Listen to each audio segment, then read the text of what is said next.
Yo, what's going on, y'all? We're back with another one. We have the AFC Championship prediction. We'll start with KC versus Baltimore. Interesting year, Mahomes being the underdog. How good is the Ravens pass defense and how good is the Chiefs run defense? Now Lamar's sneaky, bro, because he's efficient. He throws the ball well. Just because he doesn't put up a lot of passing yards, I don't want y'all to get deceived into thinking he's not good at passing. If we look at the best passing defenses and see where the Ravens rank, they rank top 10. Crazy, the Chiefs are in the top 5. Roughly about a 300-yard difference in how many yards they've given up this year between each other. Now, what the difference maker is here is the Ravens create turnovers, 18 interceptions, 10 more interceptions on the year than them. Outdo them in sacks by a nice gap, and they outdo them in interceptions. It's not going to be an easy day for Pat. I mean, but he's good out the pocket too, so they're going to have to get real crafty with the play calling. Both of these defenses allow 4.5 yards per carry exact. Chiefs have allowed more rushing touchdowns than the Ravens. I think it's fair to say, what we looking at, man, the Ravens defense is better. All right, y'all, so we're going to check out Jackson Kruger's analysis on the Ravens versus the Texans. Now, Texans have a good run defense. Controlling Lamar Jackson specifically is a whole nother thing than stopping a running back. We're going to take everything here with a grain of salt because the Chiefs defense is better than the Texans defense. Let's start off with this play. It's going to be a 3rd down and 2. And when the Texans were getting stops, this was, to me, the biggest thing they were doing. I was actually surprised. I didn't expect them to come out like this, playing aggressive, which is not the strategy I thought they would do, because it's not really what they do all year. All year they played zone. I think they said on the broadcast they played more zone than anyone in the league this year, which I didn't realize it was that much, but I knew they played zone a lot from studying, preparing for this game. Now, if I'm not mistaken, I think the Chiefs run man. Now, they have the luxury to do that because they have some top-notch cornerbacks. So we probably see some mixed coverages from KC. They're gonna be a lot more versatile than this Texans defense when it comes to play calling. But here early on, they surprised me, and I think they surprised the Ravens by manning up against Baltimore, which has always been the preferred strategy against the Ravens.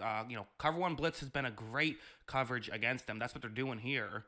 And watch Lamar take the snap, and watch how long he has. He has time here, right? He has time on a 3rd down and 2. That is plenty of time, but no one gets open immediately, and that's been. I'm curious as far as who has more sacks this year between the Texans and the Chiefs, and see, So the Ravens and Chiefs are 1 and 2 in sacks this year. That's crazy. They got 11 more sacks on the season than the Texans. The issue with the Ravens, right, is, that's kind of why they went out and added some of these receivers and why they're trying to make, a complete offense like that, is to get guys who can win here. Right now, though, it wasn't working. And for Lamar, he scrambles outside the pocket. He still can't do this. This is an example of, the Texans tried to keep him in the pocket, this time not doing so well, but there's an asterisk behind it because, as you see, a ref throws a flag. There was a hold there, which I still think he could have gotten outside the pocket without that. But also, not being able to connect with Flowers, who was open after Stingley fell down. If you're playing Lamar, you just know he's going to hit you on those every now and then. You just kind of have to eat that and hope he doesn't make you pay in other ways. This play was a really good one, I thought, as well. Kind of, a simple play, but a good one where whether they have a spy, whether they're contained in a pocket, whether they're playing zone, playing man, I could see the Chiefs doing a better job of containing Lamar. It'll be a chess match. It'll be a chess match. Christian Harris or Nick Bolton. Y'all let me know in the comment section. YouTube. Y'all somebody drop that down there. What if you feel like you have watched both of these teams significantly or watched these individual players, who would y'all take between Christian Harris? Again, we're not talking about the totality of their career so far, just this year.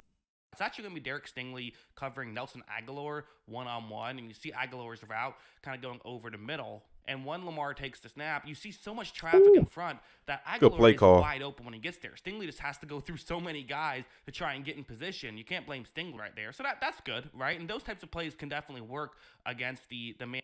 The Texans tried to trust that they would get pressure in there, and it just didn't work out. Definitely want to switch. I just don't think the Texans were prepared for that. Look at how far over. He's not thinking this is a quarterback, run itself. I feel like this comes with play rec, watching film. Unless this is just something that the Ravens do not run very likely, But it comes with play rec and patience, being able to play that well. How quick these things are. It's not the worst play, but he guessed wrong. Lamar is able to blow by him. The Texans only had one drive in the third quarter. I mean, that's how dangerous this team can be. So yeah, Ravens really controlled the game, bro. Shout out to Jackson, man. Shout out to Jackson. Okay, so the Chiefs being able to slow down Lamar and the Baltimore offense. I know PFF doesn't tell everything, but like looking at this, it's like, man, the kind of see why the Ravens are the favorite right now. We got the number 6 pass offense versus the number 20 coverage defense. The number 4 pass blocking offense versus the number 11 pass rush defense. And the number 8 run blocking offense versus the number 21 run defense. So instead, Allen's going to take off and try and run, which we'll certainly see Lamar try and do. And, Kansas City has it covered up. Like, listen, I think Lamar is probably a better runner. Josh did run a decent amount in this game. And I am forgetting that. I definitely forgot that. We know Lamar, he might post back-to-back 100-yard games. Mark Andrews is really good versus zone. That's pretty well. Yo, is Mark playing this week? Isaiah Likely, pretty underrated versus man coverage. That's pretty, got a pretty good grade. For Kansas City, that boy Odell yards per route run is pretty good against man coverage. If they watch as you're going to see Nick Bolton, he right here is looking to get around the tackle, and that's doing a really good job. So okay, good job by him getting around Dawkins. However, when he does get around, he also doesn't make the tackle, which listen, I'm not showing this to say Nick Bolton sucks at tackling. No, he's a good tackler. But also, it's Lamar Jackson. Gus is tough. Justice is explosive. Dalvin Cook is explosive. That is my prediction. My final score prediction: Ravens 21, Chiefs 17. Really tough, man. And I respect his pick. I agree that it's going to be a close game. I do. All right, so I'm gonna check this one out. This will be from the Chiefs' perspective. I want to hear his thought process here, and then after this, I'll give my pick. Kansas City on the offensive side this year are the 11th best pass offense. This is according to PFF, y'all. Baltimore has the number 2 cover defense. So they got a tough matchup there. Have the 18th receiving core ranking. It's not terrible, but it's not good. Pass blocking, they're number 8. Baltimore has the number 7 pass rush. So they're about even. That's going to be a really good matchup there. Both of these are two good defenses. But Mahomes is Mahomes, and it's the playoffs. So, anything can happen. For Baltimore, they are beatable in the run defense, but they're still tough there. 15th best is not bad by any means. I like Pacheco way more than I like Devin Singletary. So, you're playing a run defense that's mid. They're not elite. They got some great guys on that defense. But, if Pacheco's on his A game, man, they have a really good opportunity to establish the run here and establish pace in this game. But this is just what they do. And so for the Ravens, they like to play man coverage. Again, they will drop back in the zone at times, but they prefer their man coverage. And in this game, I think that's a huge benefit to Baltimore, the fact that they're probably going to play a lot of man. I know fantasy doesn't matter. This is not fantasy. But I looked at this just based off of production. I know production matters. They have averaged the exact same amount of fantasy points, 10.58 versus tight ends this year. Literally the exact same. Sheesh. Rashee Rice has been killing zone coverage this year, as well as Travis. Really good against zone coverage this year. That's one X factor, I think, is the speed of some of these Chiefs receivers. They've had guys open, haven't been able to hit it, the MVS drops and all of that. At the end of the day, obviously, for the Chiefs, you still want to get Nicole was in a position to catch that. I don't know what was up with that. But that's just another interesting factor. He didn't do a great job tracking the ball, I guess. That aside, some interesting things that I looked up. What's up, MJ? Some interesting things that I looked up. Time of possession for the Chiefs last week against the Bills. They lost the time of possession, but they still won the game. Big thing for me is sacks, turnovers. Uh, they allowed 0 sacks last week. Then I went back and looked at last year in the Super Bowl. Chiefs playing a defense like the Eagles, who set history. I think they had the most sacks ever in a season. I could be wrong, but I think it was the most. In that game, they lost the time of possession, allowed 0 sacks, and still won the game. And playing another good defense, who led the league in sacks, pretty good with time of possession. But I ain't gonna lie, bro. I'm gonna go with the Chiefs. I want the Ravens to win. Like, I don't want y'all to think I'm a Ravens hater. I want the Ravens to win. I would, if I had a choice, like who I'm rooting for, I want to see Lamar get a ring. But I think the Chiefs have a valid shot at winning. Lions versus Niners. I'm leaning towards the favorite, but I'm open to be convinced. Analyzing this here, Lions have a balanced attack on offense. 49ers have a balanced attack on offense. With all honesty, bro, if I'm the Niners, I want to shut down the run.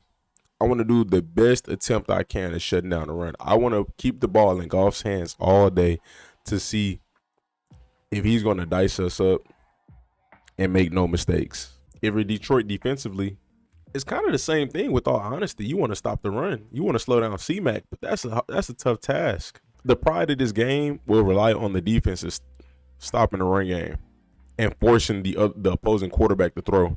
Lions hasn't allowed a 70-yard rusher all season. First thing I want to do, I want to check these run defenses, and it is crazy. The Lions have the second best. This is really, really wild. Lions have the second best run defense this year, and the Niners have the third best run defense this year. Now, what would be telling is how bad their pass defenses are. Because if Lions pass defense is all the way down there, again, this is an assumption, I don't know yet, and I'm sure it's not, then that tells me, okay, teams are not running on you as much because you give up so many yards in the pass. But it's right here. They're averaging 3.7 yards per carry against opposing running backs. This here's a little odd. So their goal line defense might be an issue because they have allowed 15 rushing touchdowns compared to the Niners' 10. Niners pass defense is not great, but these dudes have 22 interceptions on the season. The Lions have the 4th worst pass defense this year. Ooh, this is tough. So according to PFF, it's a good matchup.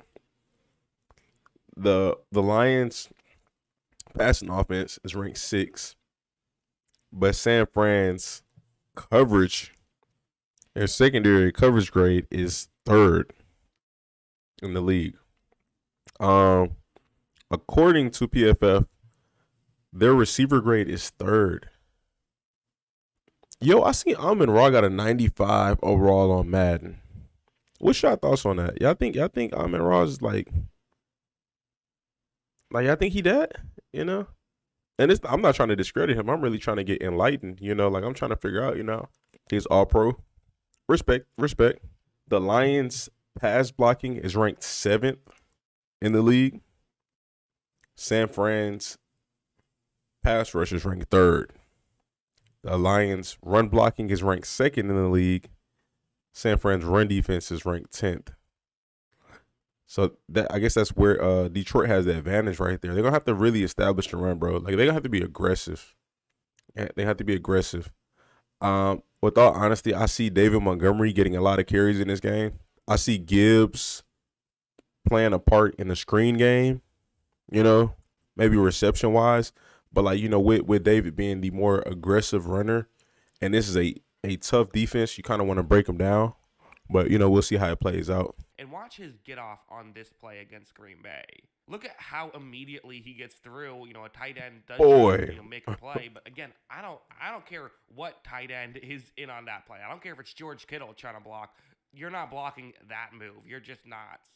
I think these linebackers for I'm not gonna say that they're better. We know that they're better. The linebackers for San Fran are more athletic than the linebackers for Tampa Bay. Those are some athletic guys. Nah, don't get me wrong, but I think there's more versatility with Dre Greenlaw and Fred. That's what Jordan Love is going to end up doing on this play. And again, I mean, those are really good tackling linebackers. I like these right here that he pulls up a lot of these stats from PFF, and I mean, like, a lot of people don't like PFF, but I do respect some of their opinions, but it's interesting. So this man, Amon-Ra, has a 90.9 grade versus zone. That is very high. That's very high. 81.7 versus man. That is good. So overall, he's a tough cover. I don't. Have they played this? No, they haven't played this year. He a tough cover, man. Sam Laporta 75.9 versus man, 83.4 versus zone. That's good for a tight end. That's very good for a tight end. Jahmyr Gibbs versus zone is pretty decent for a running back. Josh Reynolds, decent. It's kind of wild to me, bro. They don't really have a solidified number two, which they do with Josh Reynolds. I think he's solid. But, like, they getting it done. Josh Reynolds not a big name. He's not a household name, but they getting it done. But again, you got Jahmyr Gibbs as well. Playing a role there. But it's interesting. If I'm not mistaken, I could be wrong, but I think the yards per route ran determines how much. I think that kind of determines the amount of separation that they get as well. So I think that's a plus. About them getting open. Yards per route ran. I think that would validate that somehow. I could be wrong, but I think that has something to do with them getting open as well. Don't get me wrong. Jahmyr Gibbs in the passing game, Josh Reynolds, Jamison Williams, and if Khalif Raymond is healthy, him as well. Those are guys you have to pay attention to. They have so many different. And there is some validity to that, man. You do have to watch out for Josh Reynolds, Jamison Williams, and Khalif Raymond, because if you don't plot right, it could burn you. Especially Jamison and Khalif, they speedsters. So, and then Josh is reliable. So, I can't just note them as non-factors based off of these numbers. They're not elite receivers, but they'll as a unit, they'll get the job done for sure. Of course, you want to shut down Amon-Ra. I think if you can key in on Amon-Ra, be physical with Sam Laporta, I think those are keys to winning the game. But it's easier said than done. If you can just force Goff to rely on Jamison Williams, Josh Reynolds, and Khalif Raymond, and make them have a breakout game, I think you can still win that game if you're the Niners. But like I said, it's a lot easier said than done. Every player on this list practically is. That boy Khalif pretty good versus zone. When they're going up against zone. All right, Jack. I'm still leaning towards San Fran right now, bro.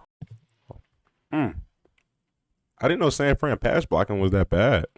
San Fran has a good advantage passing the football because they're ranked 9th as a passing unit.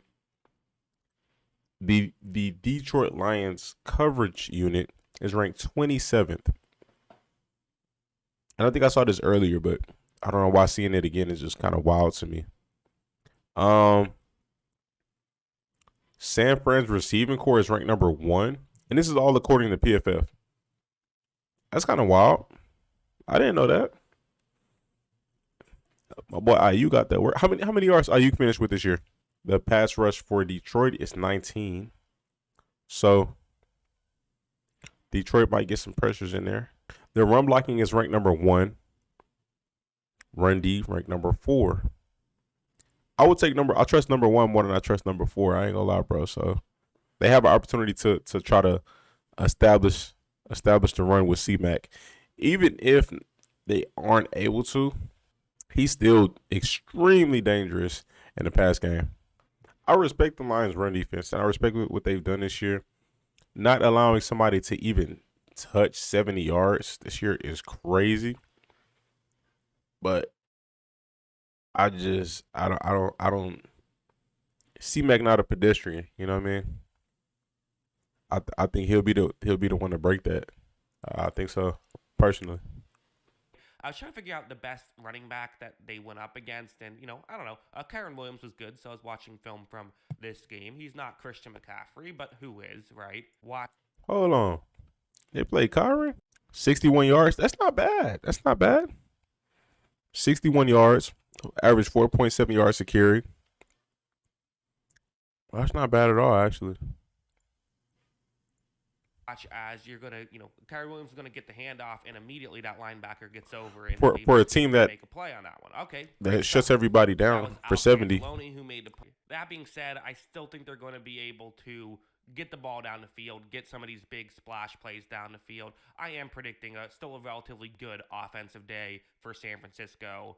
I'll predict 2.45 points per drive. My final prediction, if it's an 11-drive game, I will go Lions 25, 49ers 27. Shout out to Jackson. What I want to see is how did they play without Debo this year? The 3 games where he didn't play this year, they lost all 3.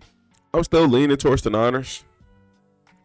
Literally, the X factor for me is Debo playing.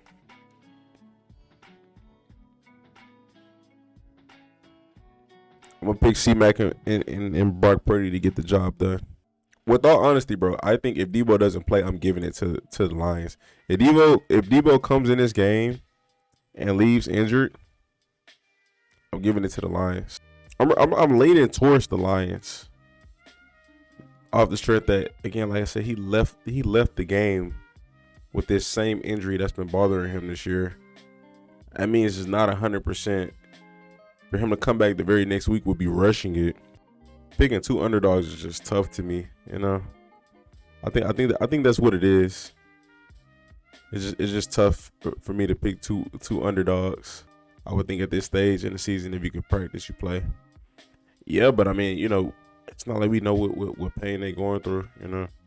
I totally get what you're saying, and I'm sure he wants to be out there. I'm sure he wanted to be out there last game, but it's a playoff game. He sat out the entire game. It had to be that bad of an injury for it's like, nah, man. If we take this L, we're gonna just take this L, bro. But you gotta sit. We don't want you, Or if it's that bad, it's that bad,